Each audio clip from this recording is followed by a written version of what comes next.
So today, what we're doing out here is I've got this Benjamin Titan break barrel, break action pellet rifle, .177 caliber. I've had it for several years, and I don't use it much because I can't hit anything with it. I've never been able to get it dialed in where it would be dependable and be accurate. I'd only tried a couple of different types of pellets in it. So there was a company, and if it really doesn't matter because I think they've gone out of business. But there was a company that put out a sampler pack that had about 25 different pellets in it, different sizes, shapes, weights, and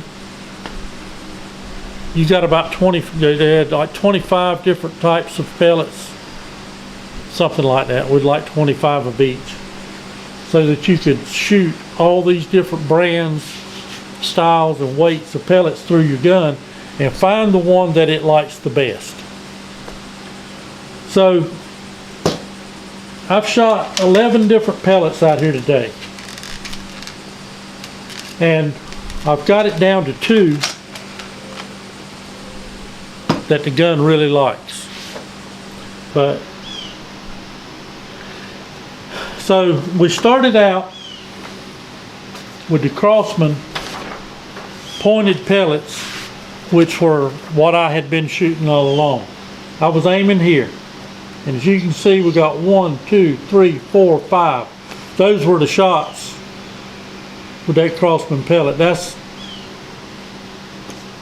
I guess you'd say that's an 1.5 inch group. That ain't too good. So then next, I went to the pointed polys, and I don't know who makes them. I've had them for a very long time. There's just no name on it anywhere. It must have had a peel on sticker on the top of it. They should be easy to find, the red polymer tip. They're heavier than I thought they would be. They're 8.6 grain, and I just weighed a couple of them, and they were pretty close. So I had one flower right here, just barely caught the edge of the paper, and then here's my group right here. They're touching each other pretty much. That's a pretty good group. I'll take that all day. So that was the pointed poly. Next I went to the Daisy pointed, which is these right here. They came in at about 8 grains, and they were pretty erratic. One here, 1 here, 1, 2, 3 here. I mean 1, 2, 3 here. So that's definitely a no-go right there.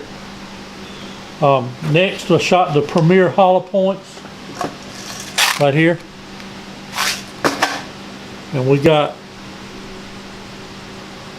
this group right here. That's not too bad, but it'll shoot better than that. So then next we came up with the Umarex hollow points, 8 grain. That's a funky looking little pellet, and I don't know if this particular one was a flyer, but this was the group right here. That's not too bad, but we got something that does a little bit better than that, I think. So then next up we went to the H&N sample pack, and the H&N Hornet at 9.57 grains. You can see this thing's kind of out there. It's kind of, I'd say a 1 inch, maybe 1.25 inch group. Next we went to, now keep in mind I'm not changing the sight or anything. I'm always aiming at the center of the red dot and just letting them hit where they want to hit. This is not, this is, the only purpose of this is to find out which pellet actually groups the best. That's what we're after. So the H&N Crow Magnum 8 grain, we got, that's probably about a 5/8 of an inch group right there. That's not too bad. Next up, we went to the H&N Barracuda Power, which is a 10.65 grain, and it was kind of walking on me there. That's about a, I don't know what you'd call that. I guess that one, there's always one that seems like it could be a flyer.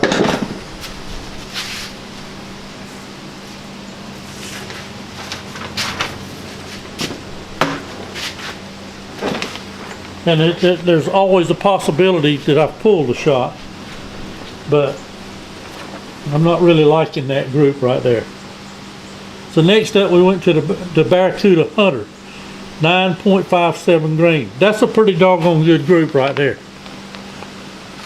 That's pretty good. I'm liking that right there.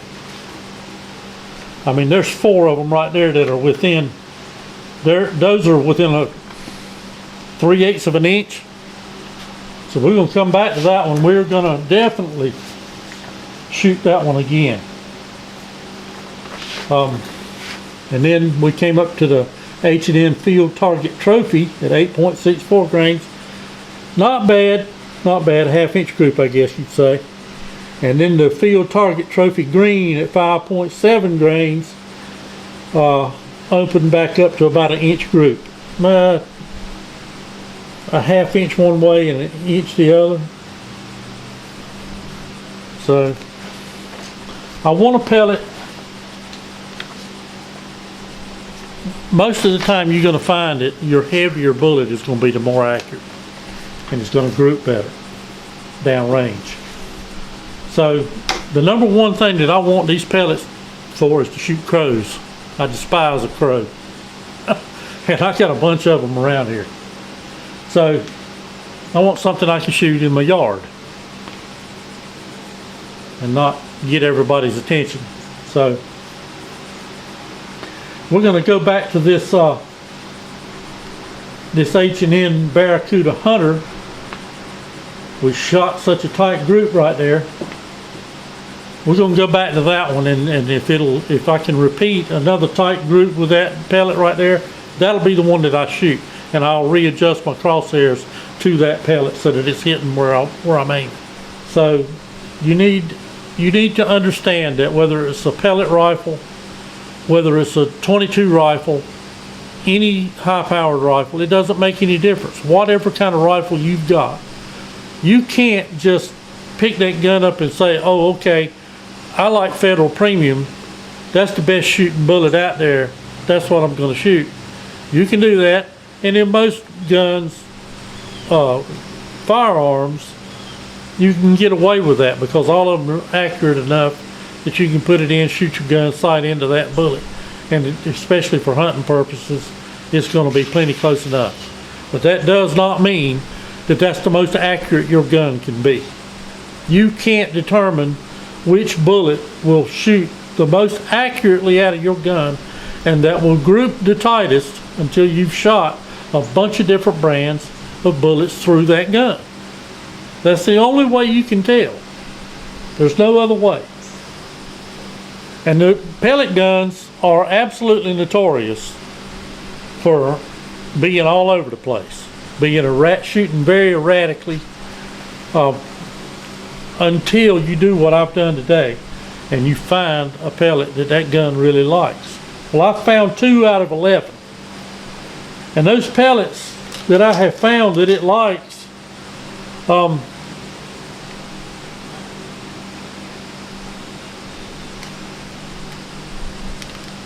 about as opposite as they can get from each other.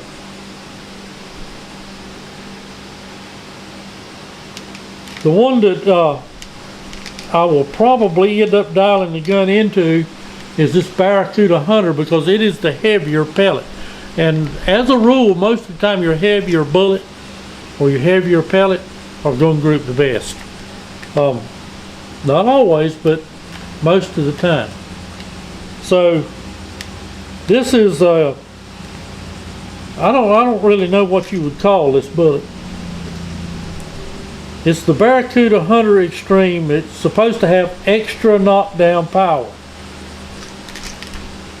It's I guess you'd call it a cross-cut hollow point. It's got like a cross-cut in the end of it.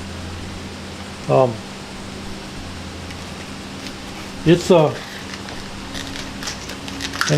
a heavy pellet at 9.57, 9.5 grain. So let's see if I can show you what this thing looks like.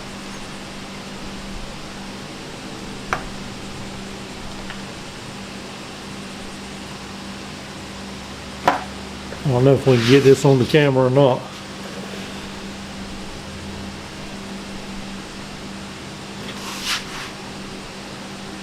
It looks like it's made for a Phillips head screwdriver to fit in it. That's the only way I know to describe it.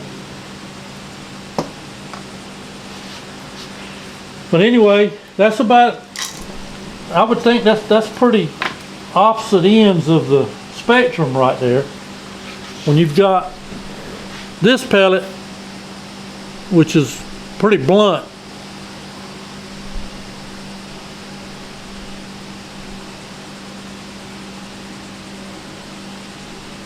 it's pretty blunt. Like I say, it's got that cross cut at the end of it. And then you got this pellet, which has got this little red polymer tip on the end of it. I don't know if you can see that or not. And both of those were the two most accurate out of the 11 pellets that I shot. But I'm gonna go with the heavier. The Barracuda Hunter is about a full grain heavier. And it was the tightest shooting pellet that I had. So that's what I'm gonna sight the gun into. That's what I'm gonna shoot until I don't know if I'll buy some more pellets and see if there's something that's tighter than that. I don't believe you can get tighter than that. I mean, that's the end of my little finger. Four to five shots touching each other. That's pretty tight. I like that. So that's what we're going to go with today. But that's the lesson I'm trying to give you today, is that you've got to shoot a bunch of different brands of pellets through your gun to find what it likes, because you can have two guns that are exactly the same. Exactly the same. They can have consecutive serial numbers, and one of them may like a completely different pellet or bullet than what the one beside it does. You don't know until you try a bunch of them and see. So I feel like I've accomplished something with it out here today. I think that when the crows come back in the yard, somebody's going to be in a little trouble. So anyway, that's pretty much it for today in this video. I may do another one sometime in the near future on how to determine exactly what yardage you want to sight to actually zero the gun in at on a pellet gun. Some people will do it on what they call the curve, which may be what I do. And then again, maybe what I may do is, if it continues to shoot these pellets as tight as it's done today, what I may do is just shoot it at 20. I'm sighting in at 20, and then I may move out to 30 and maybe to 40 yards and see how much lower I'm hitting. And if it's consistent, then I'll know how much I need to hold over. So I can shoot it that way if I need to. So anyway, I appreciate you watching today's video. I hope to be bringing you some more parrots very soon. I'll be doing a little bit of fishing. Deer season, bow season is 49 days away. I'm going to try to be in the woods as soon as I can. And hope to stick one or two. So, and I'm planning a trip up to one of the barrier islands here pretty soon. I'm going to try to go and spend a couple nights camping out of my truck and do some surf fishing. So we'll see how that goes. They do a little